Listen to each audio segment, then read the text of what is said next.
Yesus menjadi fana untuk memberi Anda keabadian, dan hari ini, melalui Dia, Anda bisa bebas. Menyelamatkan kita adalah demonstrasi terbesar dan paling nyata dari kasih Tuhan, tampilan definitif dari kasih karunia-Nya sepanjang waktu dan kekekalan.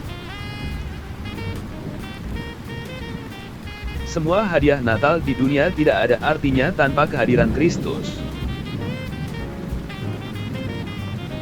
Saatnya untuk mulai meluruskan kisah hidup Anda. Jika kita memahami apa yang ada di depan bagi mereka yang tidak mengenal Kristus, akan ada rasa urgensi dalam kesaksian kita. Ketika kehidupan kita dipenuhi dengan kedamaian, iman dan sukacita, orang akan ingin tahu apa yang kita miliki.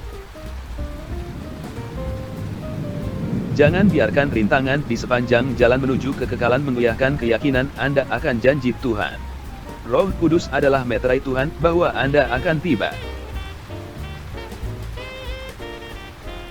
Pria yang mencintai istrinya di atas segalanya di bumi memperoleh kebebasan dan kekuatan untuk mengejar cinta mulia lainnya, tetapi lebih rendah.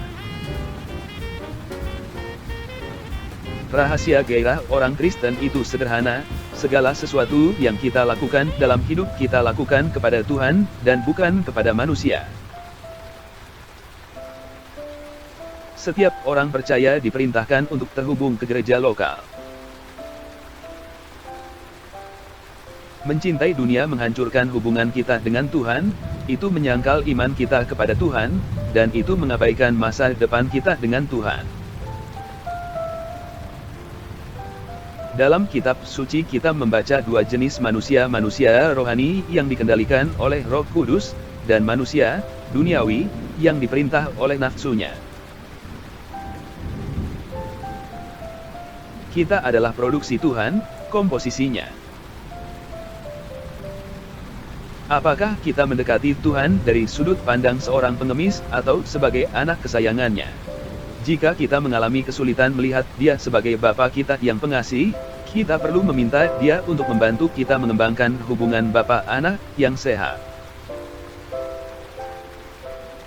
Adalah mungkin untuk bersyukur dimanapun Anda berada.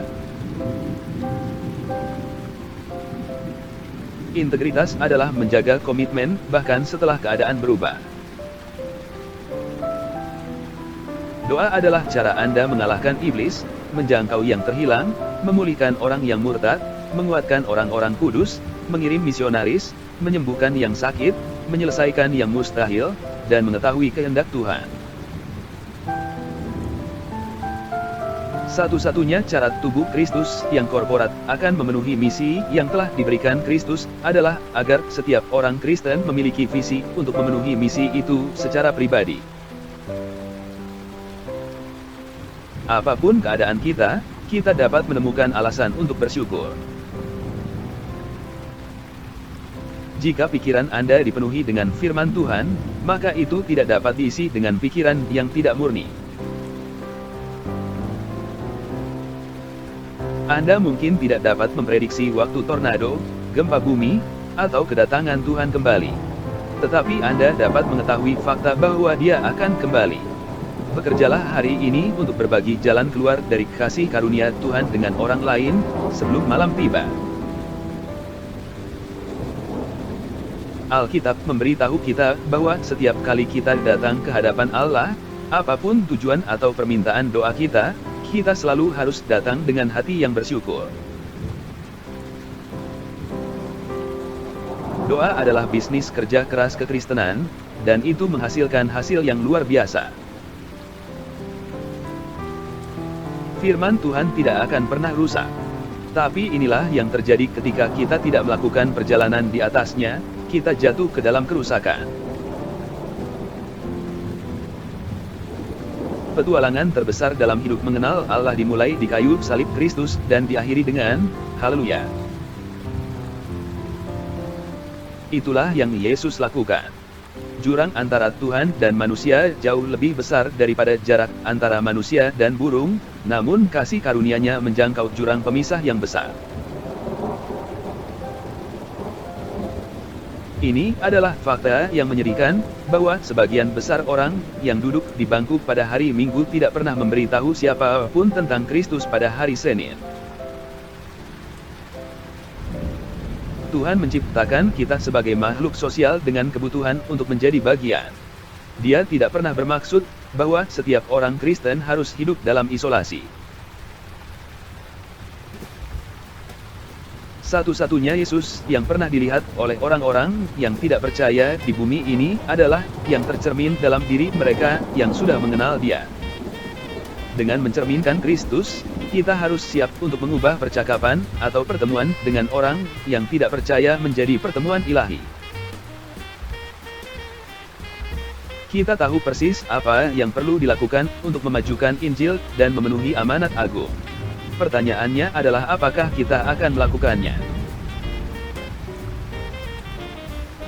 Dosa itu seperti kanker yang menghancurkan langkah demi langkah, terkadang begitu lambat kita tidak menyadari apa yang terjadi pada kita. Kebenaran menyinggung semua orang di luar definisinya. Tetapi ironi kebenaran adalah bahwa semakin besar potensinya untuk menyerang, semakin besar potensinya untuk memberi harapan. Tuhan bermaksud agar kita menjadi orang-orang yang kuat perkasa dalam optimisme dan harapan akan Roh, kuat dalam semangat penginjilan, kuat dalam pengaruh, kokoh dalam serat moral dan kemurnian. Kita dapat menjadi pembangkit tenaga listrik dalam doa dan khotbah. Pernahkah Anda mengganti bola lampu atau memanggil tukang reparasi televisi hanya untuk mengetahui bahwa alat tersebut tidak dicolokkan? Jangan menjalani hidup seperti itu. Ini bukan waktunya untuk terputus. Terhubunglah dan lihat energi Tuhan membawa hal-hal baik ke dalam terang dalam hidup Anda. Hidup sebagai saksi yang kredibel. Jika tindakan kita tidak sejalan dengan pesan yang kita nyatakan, kita berisiko kehilangan kredibilitas kita.